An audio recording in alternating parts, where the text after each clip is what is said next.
Mayong hapon, Mindanao.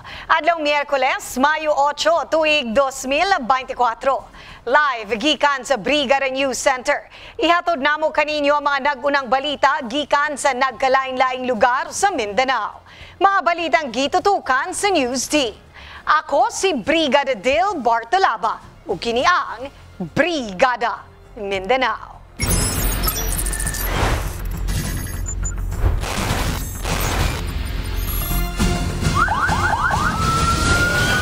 Mas palauman pa sa Kapularan.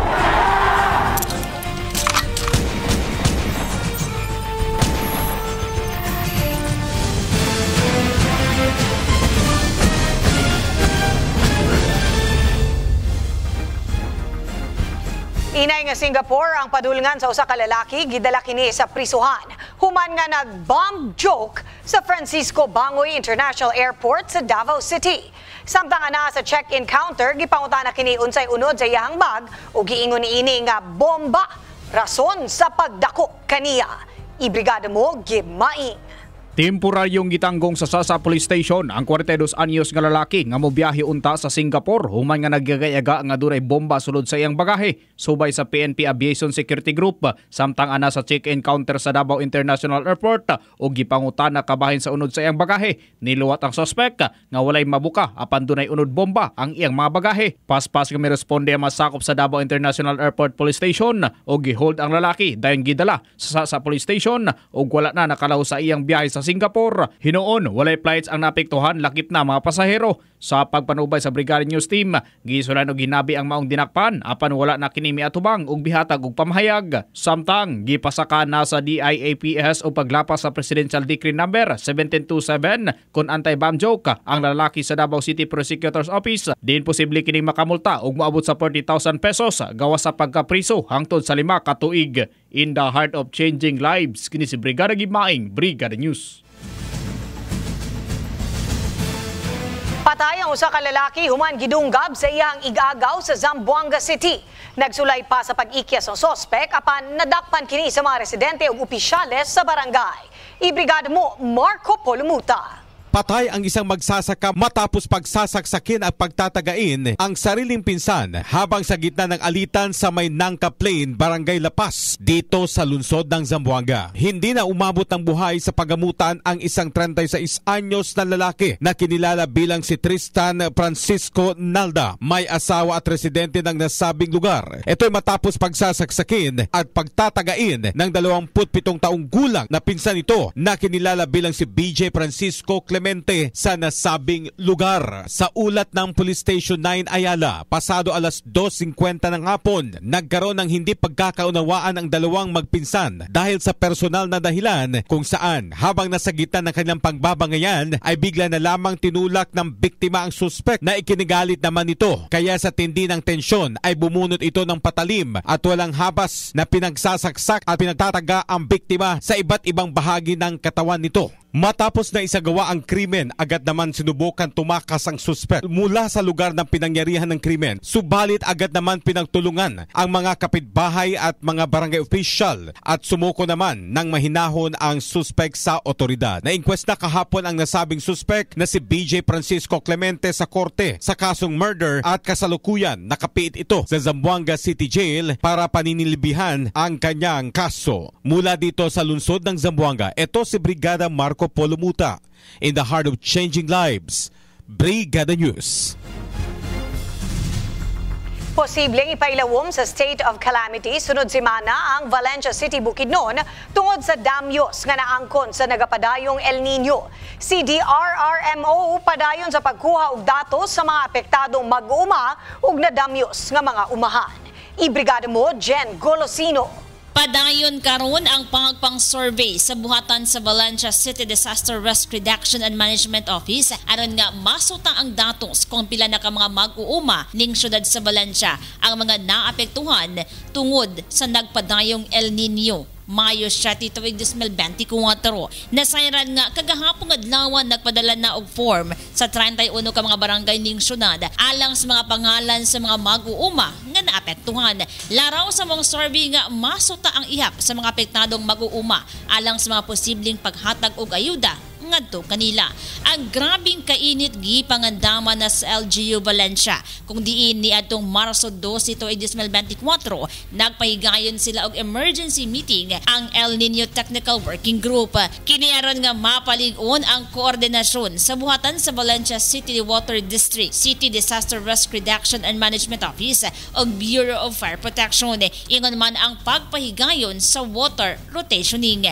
Maga-request usab ang buhatan sa CDRRMO ngadto sa konseho nga maggamit ang Quick Response Fund alang sa assistance sa mas labing apektadong mag-uuma. Kahibaluan nga giduso na sa buhatan sa Valencia City Disaster Risk Reduction and Management Office ang resolusyon nga ipailalom sa state of calamity ang dakbayan sa Valencia. Diin posibleng aprobahan kini sa sangguniang panglungsod sunod simana. Balita gikan sa Valencia City, Bukidnon, in the heart of changing lives. Kini si Jen Colosino, Brigada News. Gi-turnover na kagahapong adlaw ang kustodiya sa gikaingong sospek nga nagpusil patay sa broadcaster nga si Brigada Ed Dizon. Gikan sa makilala Municipal Police Station ngadto sa Bureau of Jail Management and Penology kon BJMP Maa, Davao City. Ang suspected gunman giilang si Jonel Jane Andakit Poten alias Junel Gerog Saga nga ngito-surrender ni aging Mayo 2 sa kapulisan sa makilala North Cotabato. Ang pagbalin sa iyang kustodiya base matud pa sa commitment order nga gipagawas ni Judge Emmanuel Carpio sa RTC Branch 16 sa Davao City. Ang suspect adunay reward money nga 700,000 pesos human kini ang gitudlong mipatay sa nasangpit nga broadcaster kani adtong Hulyo 10 tuig 2019. Nagpatuman og usbaw sa presyo sa matag kilo sa mga nagunang palaliton sa merkado sa Lebak, Sultan Kudarat. Sama sa isda nga nitaas og 20 pesos matag kilo tungod gihapon sa epekto sa El Nino. Ibrigada mo, Ian Alion. Ug daw sa sunog ang 5 ka panimalay nga nahimutang sa Purok Manrubang, Barangay Dumoy ni siyudad sa Davao pasado alas 12 sa Udto, Mayo 7, 2024. Gila ang mga biktima nga sila Rodolfo Hunies Jungson, 67 anyos minyo, Rebecca Manayaw, Junalyn Martin, Rosalinda Tampos, Rolando Cangas ug Regileo Cangas nga parehong residente sa resgutang lugar. Sa investigasyon sa Baliok Police Station, gibutyag sa usa ka Rodolfo Jungson, nakita niya ang kalayo nga nagdilaab gikan sa iyang improvised firewood, partikular sa dirty kitchen nga nahimutang sa luyong bahin sa ilang balay. Naning kamot pamatod siya sa pagpalong sa kalayo apan nikatap na kini sa kasikbit nga mabalay. Rason nga mukabat sa 5 ka panimalay ang lakip nga naugdaw sa mga sunog. Dali usab nga miresponde ang kabombiruhan o mga fire volunteers sa lugar aron mapakgang gilan ang pagkuyanap sa sunog. Hinuon walay natalang nasamdaan o kasulti ato sa sunog o ginapanubayan na karon ang nahimong damyos ni ini. In the heart of changing lives, kini si Brigada Gimaing, Brigada News. Magpahigayon ng kompetisyon nga biggest loser ang provincial capital sa South Cotabato sa tanang empleyado niini. Ang mudaog makadawat og premyo nga 1 million pesos. Ang aktibidad gipropose human na hibaluan nga sa 80% sa mga empleyado ang obese. Ibrigada mo, Argene Gasis. Nananatiling mataas pa rin ang presyo ng gulay at karning baboy sa Lebak Public Market Mayo 8 taong kasalukuyan. Tuwing Miyerkules at Sabado, isinasagawa ang Market Day sa Lebak Public Market at ayon nga sa mga nagtitinda rito, patuloy pa rin ang pagtaas ng presyo ng gulay at karne. Ayon na rin mismo kay Miss Aidaling Quezon, isang vegetable vendor. At ilan sa mga nagtataas ang presyo ng gulay ay ang repolyo na may dating presyong 75 at ngayon 100 pesos. Sayote na may dating presyo na 15, ngayon ay 30. Pipino na dati ay 40, 50 na ngayon. Radish na may 40 pesos per kilo, ngayon ay 70 na. At ang dahon ng sibuyas na 80 lang dati, ngayon 140 na ngayon. Dagdag pa ni Miss Quezon, ang pagtaas ng presyo ng gulay ay bunsod ng nararanasang El Nino phenomenon. Tumaas naman ng 20 pesos per kilo ang presyo ng karne. Ayon na rin ito sa President ng Meat Vendor Association ng Lebak Public Market. Ang sanhi ng pagtaas ng presyo ng karne ay dahil na rin sa limitadong supply ng baboy. Bunsod ito ng ASF at marami pang hindi nakabangon dahil rito. Samantalang matatandaang may nagreklamong mga mais vendor dahil raw ito sa pagpapalipat ng public market officials sa kanilang pwesto. Ayon sa panayam ng Brigada News FM kay Miss Melanie, isang mais vendor, anya mula sa dati itong pwesto ay pinalipat ito sa mga mga papasok at palabas ng Libak Public Market. Panawagan ko sana, kabalik na kami sa pisto namin. Kasi mahirap yung thesis, kaya kanyang sinusip.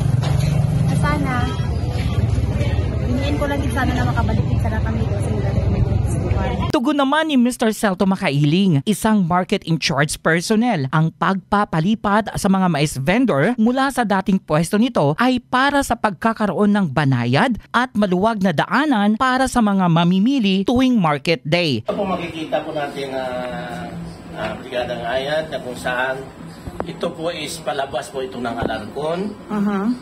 Then ito yung palabas din po ng tawag nito video. At dito po yung kay Melgario. Then ito po yung palabas rin ng meat section po. Na kung saan nakikita naman natin, dito talaga yung daloy ng tao na nakikita. So binibigyan namin sila ng space talaga na makapag-ikot.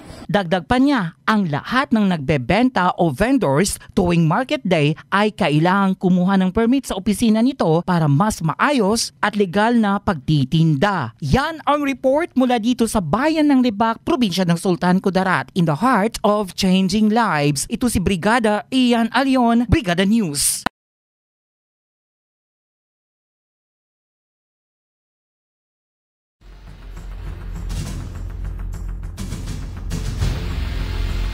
Motorsiklo nga magamit panahon sa emerhensya gihatag sa 110 ka barangay sa Agusan del Sur. Ang rescue motorcycle adunay built-in nga emergency kit nga adunay unod, tambal ug uban pang gamit pang first aid.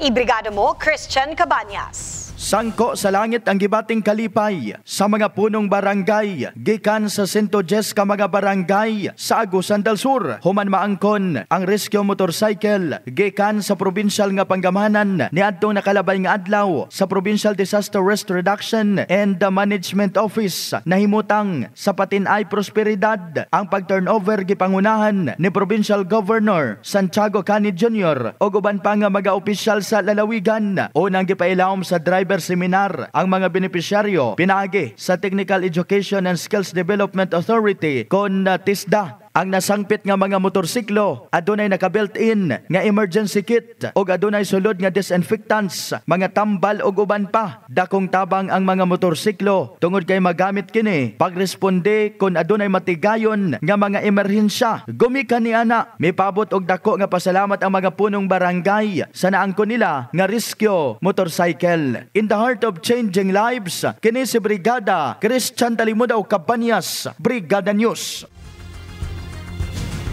Voluntaryong gi-turnover sa buhatan sa Department of Environment and Natural Resources kun DENR ang usa ka unggoy nga gitawag og crab-eating macaque o long-tailed macaque. Pahapayag sa lokal nga panggamahanan sa Talisayan, Misamis Oriental. Nadakpan ang mga species sa unggoy sa usa ka individual o gilayong giatiman una pa man gitugyan sa DNR. Kauban ang ubang ahensya. Gikuha o gidala ang nasangpit nga hayop sa Wildlife Reservation sa Matianak Park nga nahimutang sa Bongkogon, Misamis Oriental. Padayon gihapon sa pagdawat ang Kabrigada Foundation Incorporated alang adto sa mga kabrigada nato nga nanginahanglan og hinabang. Alang sa cash donation, mamahimo kini ipadala sa Kabrigada Foundation Incorporated Security Bank Account number 00005576071. Alang sa in-kind donations, ipadala kini sa Brigada Complex nga nahimutang sa NLSA Road, Barangay San Isidro, General Santos City. Sa mga gustong mahimong Brigada Volunteer, pwedeng mudangop sa estasyon ug magpalista. Ang naglangkob nga mga balita sulod sa 20 minutos nga nakhalap sa atong mga kabrigada gikan sa nagkandaiyang lugar sa Mindanao. Mga balitang 24 oras nga gironda sa atong mga kabrigada. Sa makausap pa, ako si Brigada Dil Bartolaba in the heart of changing lives. Kini ang Brigada Mindanao.